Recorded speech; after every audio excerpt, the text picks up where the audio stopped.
देवी मैया एली नैहरवा हो रामा। चैत के महीनवा देवी मैया एली नैहरवा हो रामा। चैत के महीनवा, चैत के महीनवा, चैत के महीनवा, चैत के महीनवा रामा। चैत के महीनवा देवी मैया एली नैहरवा हो रामा। चैत के महीनवा देवी मैया एली नैहरवा हो रामा। चैत के महीनवा लाल लाल डोलिया के लाल रे ओहरवा। लाल लाल डोलिया के लाल रे ओहरवा।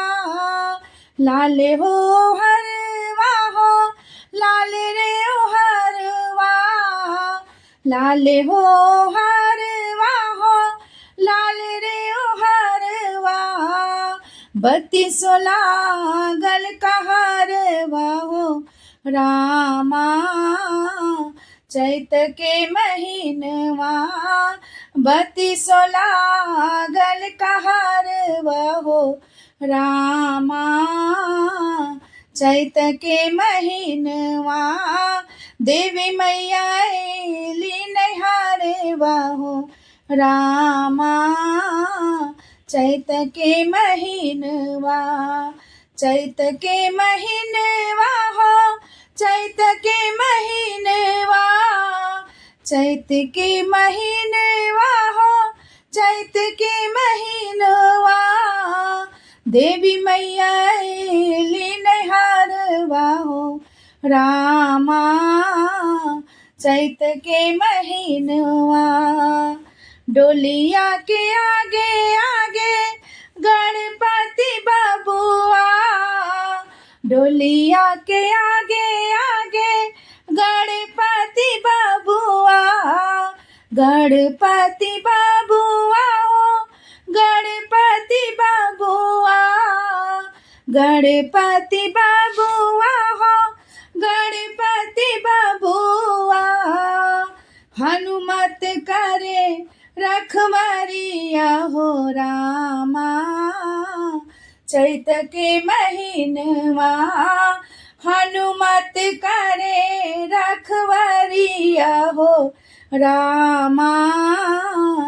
चैत के महीनवा, चैत के महीनवा हो रामा।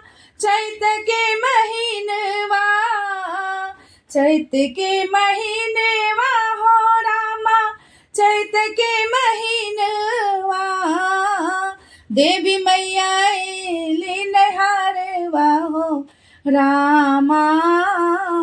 चैत के महीनवा देवी मैया एली नैहरवा हो रामा।